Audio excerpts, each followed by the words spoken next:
what's going on, everybody? Welcome back to the Chasing Dreams podcast with Charlie and Justin. We're on episode 90, and this is much later than we're used to recording. Oh, yes, it is. It's about almost 10 o'clock at night.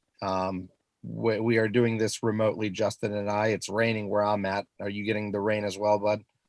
No, I heard it when I was leaving the station a few minutes ago, and there was some thunder and lightning off in the distance, but nope, not yet. In our defense, we actually wanted to record a little bit earlier, but you had some kind of real life scenarios that pop up. You got a call right as we were about to Yep. start. Yeah, that's kind of how it happens sometimes. I'm just lucky, honestly, that your understanding of the whole this has to take priority at times. Yeah. So, I mean, literally scenarios of life or death at play there. right, I exactly. feel like if you can't be understanding of that, then what can you be understanding of? Right. I mean, how much of your daily life gets interrupted? I don't want to say interrupted because I mean it is an interruption, but that throws like a negative connotation as though like those people are, in need, and still you want to be considerate and understanding and empathetic of like the severity of the issues when you go on a fire call or whatever. But how much of your day-to-day life gets interrupted by that? Is it like a daily thing? Sometimes, absolutely. Sometimes it's daily, multiple times a day. Mhm. And then sometimes we go for spells where, dare I say the Q word, quiet. It's awfully quiet. I said it twice now. I probably shouldn't do that again. But and it's so sometimes it is, and then sometimes we're very busy. Um, and most of the time it's minor stuff. A fire alarm or a smoke alarm or um, lift assist. Somebody EMS needs help with a larger patient or a long carry of somebody, stuff like that. So, but yeah, it's hard to say, it seems more or less around the holidays, it gets kind of busy. Uh-huh. And then there is a little bit of like ability to track and trend it a little bit. Like you can't track when it's going to be busy, but you can almost bet that if it is going to be busy, it's going to be busy on the weekends and late at night. Yep. Is when it seems more that it's bad. But no, so I would imagine if you looked at it from my wife and my family standpoint, yeah, it does interrupt our daily life a lot. But for me, um, for the second time in my adult life, and two things that are always going to be constants. This is what I know that I was built for. Yeah. Like I know without a shadow of a doubt that three times I should say. One, I'm supposed to be in the fitness world. I'm supposed to be a father and a family man. And three, I'm supposed to be in public service, either fire, EMS, police, something to that nature where I'm directly helping people selflessly. Because those are the only places that I find true gratification in life. Yeah.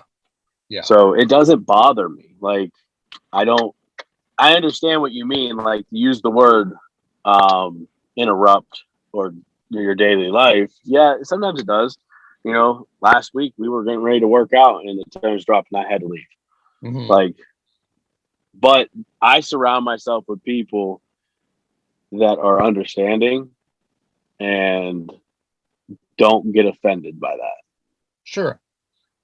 So, I mean, I kind of had a conversation, and this is completely off topic, but I'll kind of bring it full circle and connect it here and tell you how it relates.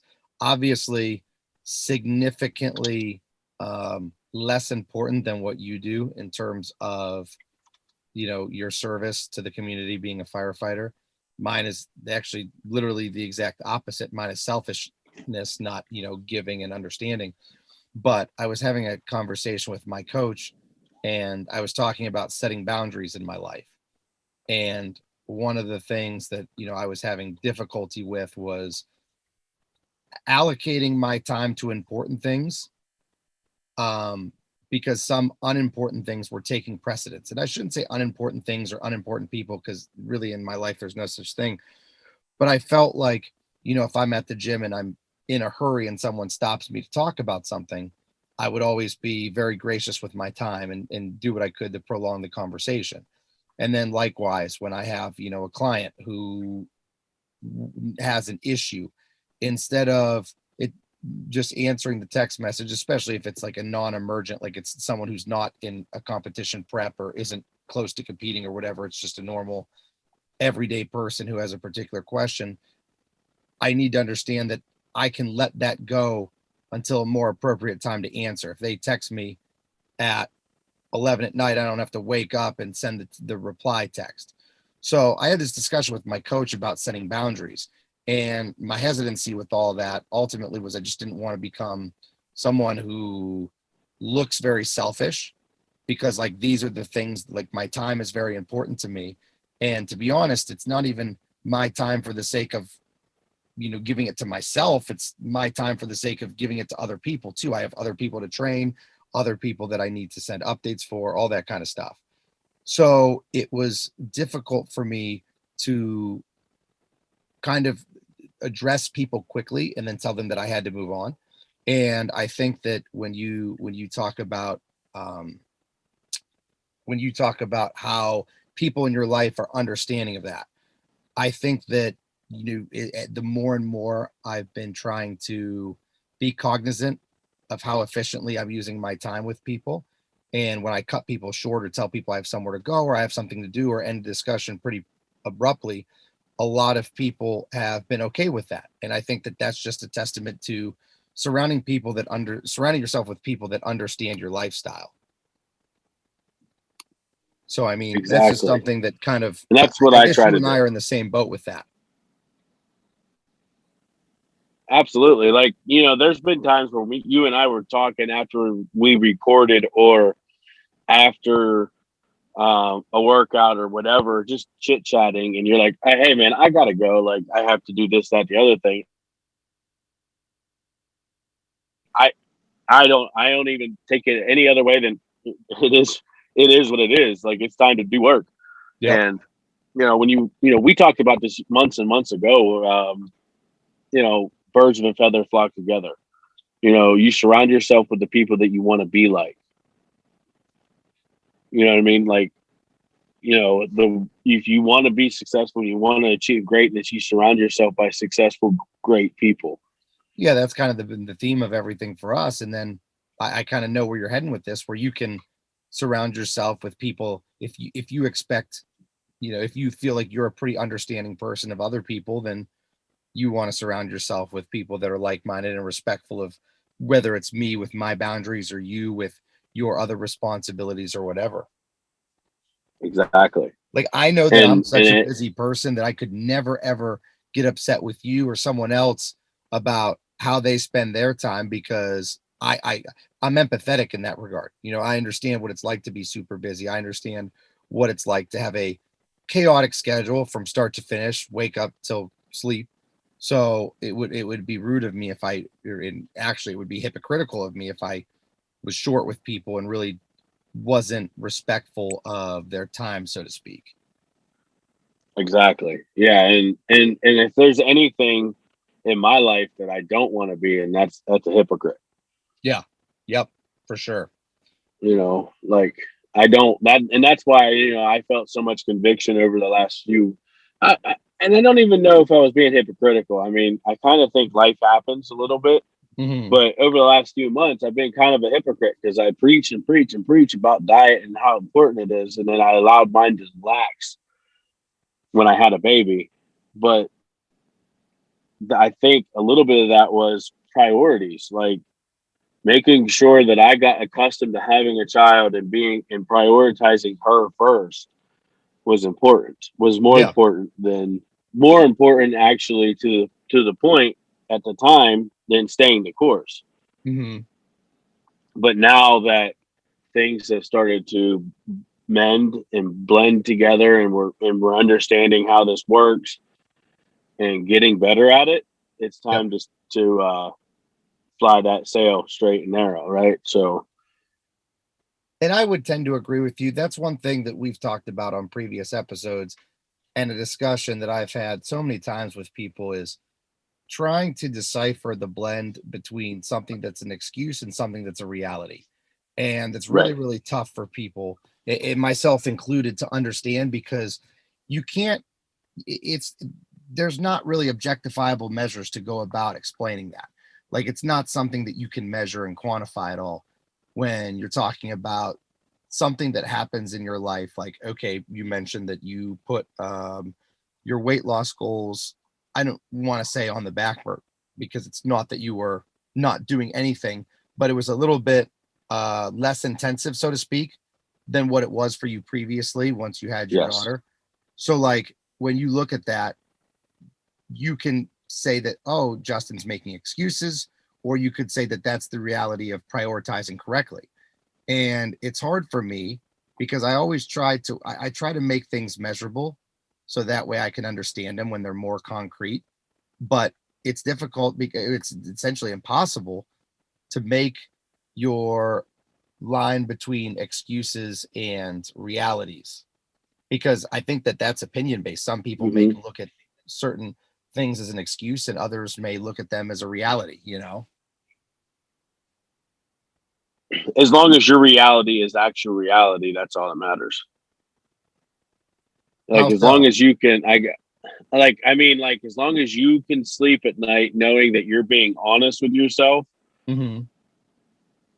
And this is my opinion, obviously, but like, so what I see as a reality thing and what you see as an excuse or somebody else sees it as my reality being an excuse, as long as I'm in a place in my with myself that I can look at myself in the mirror and say, yeah, dude, things happen. Yeah.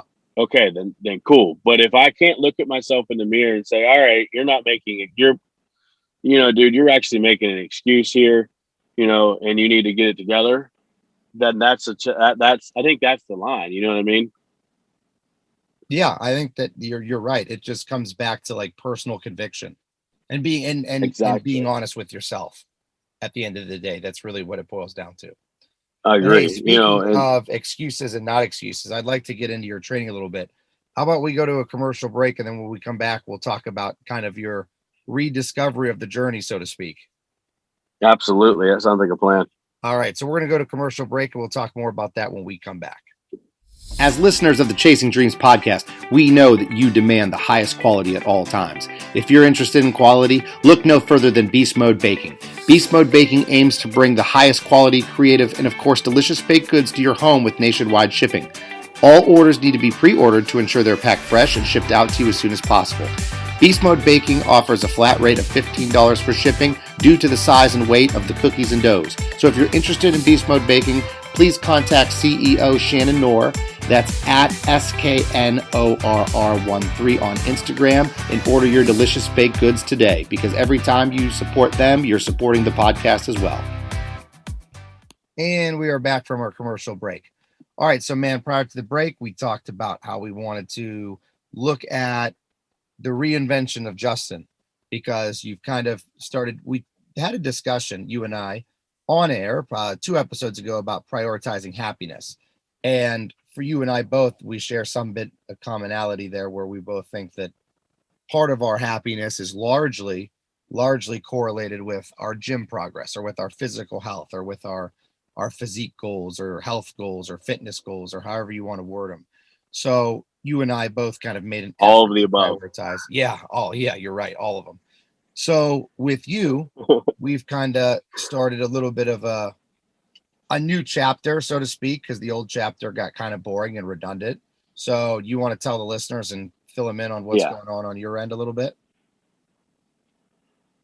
Yeah, absolutely. So, like you said a couple weeks ago, we had a conversation, and right before that conversation on air, you and I also had another conversation that really made me think about what I was doing and how my wheels were just turning. They weren't. I wasn't gaining any ground. I was just spinning wheels. Like I was going through the motions. I was lifting. I was eating the same style foods, just not measured, not not good quantities, not the right stuff. Mm. And I wasn't making any real progress. Like, yeah, I was getting a little stronger, but there has been a huge point of time in my life where in the last 2 years where every week I would see something that I liked. Yeah. Although I always say I don't see anything that I like, but I would see a change that I was like, man, that's awesome. Uh-huh. I haven't been seeing that. So after I kind of did a little process of elimination and I realized that although I think I have the ability to do my own diet, which we have discovered that I do at one point, I have done that and I did a good job at it. Yep. I think kind of like you said, starting this next chapter, I kind of needed that old coach client relationship back where okay, Charlie gets back in the driver's seat. He's gonna control what I put into this machine. Everything's gonna be through him because whenever it was, that was when I was the most optimal. Yeah, and I So I think said, that look, man, I need you. go ahead. Go ahead. I was just gonna say, I just said, to myself, like, yeah, I come to that conclusion, I was like, look, man, you got to let him do it. Like, I needed to have you do that for me. So I just said, hey man, I need you to write me a diet that is not one of my old ones. Because that's what we had done a few times where like we're both a big fan of if it ain't broke, don't fix it. So what has worked in the past will work again. Although I think a part of my subconscious was I would look at that diet that you wrote me 6 months ago and see the date at the top right hand corner and know that it wasn't something new. And I Yeah. kind of needed that something new. Hmm. So, in all and pretty much all essence of the word, you just retyped it out basically because it's a lot of the same stuff. Um, and here we are. We're rolling again, and I haven't officially started the new diet yet because I haven't been to the grocery store. But I can already see my mindset changing Yeah. back into the old ways. I'm carrying a gallon jug again. I am prioritizing meal timing and thinking more about what am I going to do when I get in the gym, what kind of workout it's going to be. So everything is starting to do that whole the gears are turning thing. Yeah, and I think that there's several different things we can tap into there. First and foremost, I think it's important to say that success leaves clues. And we always talk about that. If it's not broke, don't fix it. And if you have that's why it's so important to understand what you're doing and be mindful and conscientious of the things that you eat and how you train and your lifestyle and such, because you're going to be able to look at that as a reference point. It's like taking notes for life. So with you and I particularly, we've had every diet and every diet update that you've done for as however many years we've worked together off and on. And so we can go back to the drawing board and look at our notes and compare. So for you, admittedly, one of the times you were most successful, or the time that you were the most successful with any of your weight loss stuff, was when there was a little bit of added accountability on my part, where I'm overseeing, so to speak, where it's Yes, your car, but I'm kind of behind the driver's seat a little bit. So that was really right. important to mention, is the importance of all that stuff. Um, but then also you kind of tapped into it a little bit, or at least alluded to it at the end briefly there, was the mindset and how important that part is, which I mean, that could be a whole nother episode in and of itself, is the power of the mind. And I think that going Yeah, back to your roots, like you've mentioned that before, for different topics, is going back to the basics, going back to your roots is what's going to bring you the most success. And you're kind of seeing that already without many changes. You're already losing weight, and that's just a product of your mentality changing. exactly. That was something like a mini topic in itself that I wanted to talk about was when people get that urge to do something, especially in this physical world, don't talk yourself out of it. Like you need to believe in yourself and believe what you're telling yourself is doable and you will do it. Yeah. Because that's half the battle, in my opinion, is believing in yourself because nobody's going to believe in you for you. Mm-hmm. They may I know that Charlie believes in me. I know that my wife believes in me. My mother believes in me, but nobody can believe in you enough to tell you that you're going to do it. Yeah. You have to be the one that says, I'm going to do this for me. And really, if And you think about it, if you don't believe in yourself, who would believe in you? exactly. So let me ask you this in regards to reinventing yourself, like we mentioned earlier, regarding this whole thing. And you and I did not talk about this off air. This is kind of a question that popped in my head. So I hopefully it doesn't catch you too off guard, but I'll give you time to ponder on it and ruminate on it a little bit. Last time, it's been well documented. We mention it often that you lost 226 pounds, 227 pounds in a year. 226 pounds in 1 year.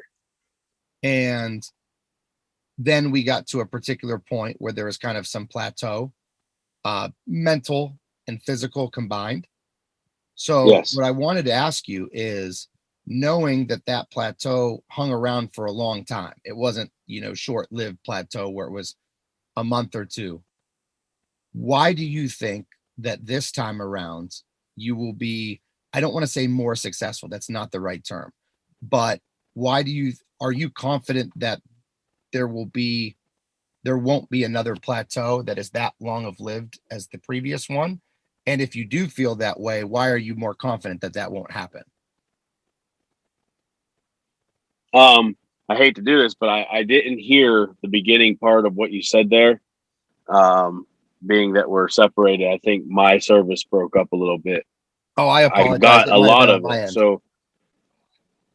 So What I asked was, if you, and hopefully this recording comes out okay and it's not too blurry for people or choppy. Um, I said you had this plateau that was pretty prolonged after you had lost all that weight. You had a solid year. yes, You got under too long. 300 pounds all the way from 526. And I just wondered that at the end of this, after, like, when you hit that plateau, you reinvented yourself. Now you're back on the grind, so to speak, to use the cliche there. Are you confident that such a plateau will not happen again? And if so, what are you going to do differently to not allow that plateau to happen? Um, I know I it's kind don't of a loaded anticipate a question. plateau.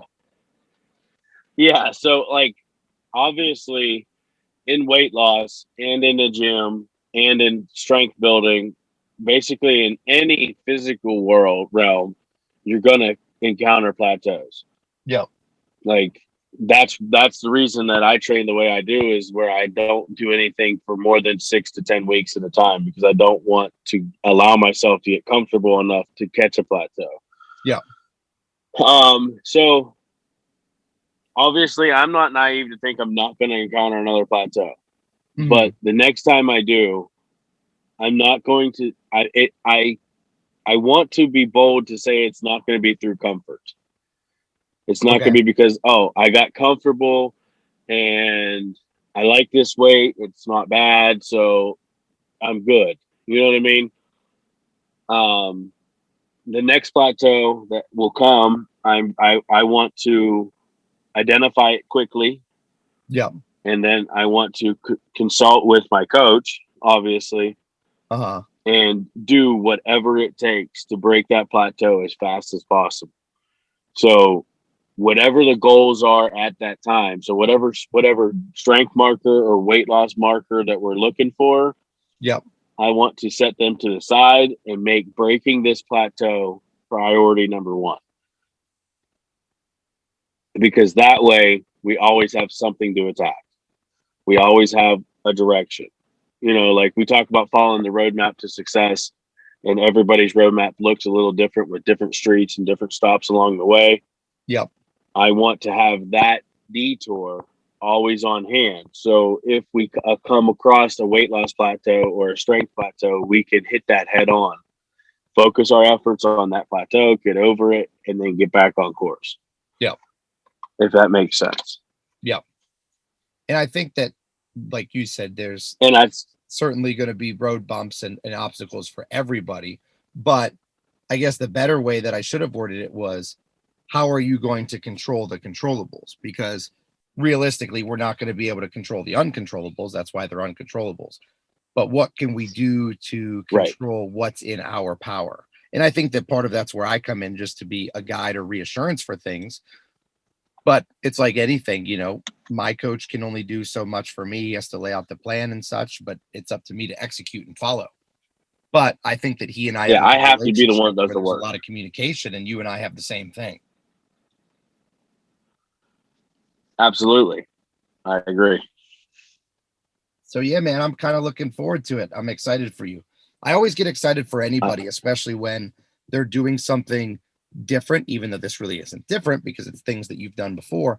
But when they have kind of a new goal, or it's like an embodiment of progression, that's what we're looking for. Is we're looking for people that live the way that they speak.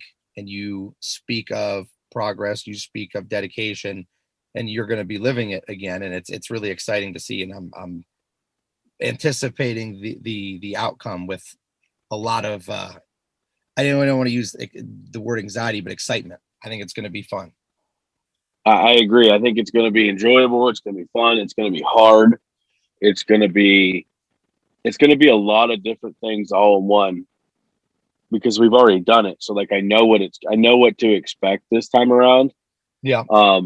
I think it's going to be even more fun to break that barrier of the 300-pound mark without the triathlon training this Uh-huh. time because that was literally that big bulk of weight loss during triathlon training was literally a product of necessity. It had to happen. Like my body had no choice.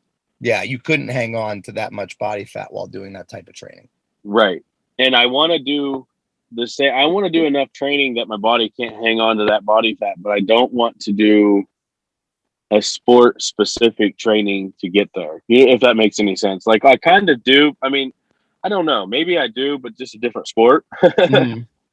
Not to say I didn't like the triathlon because I really did thoroughly enjoy doing it, but it did get monotonous and it did get um I don't know what the word is. It was taxing on my body, like because of the weight that I was at and the weight I'm at now. Like if I tried to do it again right now, I would encounter the same hip issues. Although now I'm following with a chiropractor very regularly, so I think she would probably stay ahead of the game on that.